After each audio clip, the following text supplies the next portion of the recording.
আছে গণকের কাছে যাওয়া। গণকের কাছে যায় তার মানে ভবিষ্যৎ জানতে চাই যে আমার কি হয়েছে।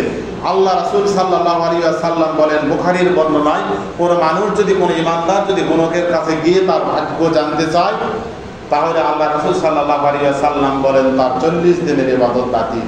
কয় দিনের ইবাদত বাতিল? 40 দিনের ইবাদত বাতিল। আল্লাহ পাক কোরআনুল কারীমে বলেন, এই পৃথিবীতে নবী রাসূল সহ কাউকেই কেউ ভবিষ্যৎ জানেন না। নবী রাসূল যারা গুজরে গেছে এরাও কেউ ভবিষ্যৎ জানে না। ততটুকু জানে যতটুকু আল্লাহ পাক নবী রাসূলদেরকে জানাইছেন, এতটুকু তারা ভবিষ্যৎ জানে। কিন্তু সব যিনি ভবিষ্যৎ জানেন তিনি কে? তার মানে গণকের কাছে আপনি গেলেন, যা বলছেন যে আমার এই সমস্যা, কি সমস্যা, গণক আপনাকে বলছে, গণকের কথা যদি আপনি বিশ্বাস করেন তাহলে আপনার এটা শিরক হবে। কি হবে? শুধু শিরকই নয়, তাহলে আপনার 40 দিনের ইবাদত নষ্ট হয়ে যাবে। গণকের কাছে গেলে পরীক্ষা করার জন্য আপনি একটা কাজ করতে পারেন। যদি গণকের কাছে কেউ যায়, উদ্দেশ্য রাখতে হবে গণকের কাছে যায় যখন দেখা বাঁচাবেন হাত মানে করেন যে 10 কেজি ওজন একটা থাপ্পড় মেরে দিতে হবে গালাতে।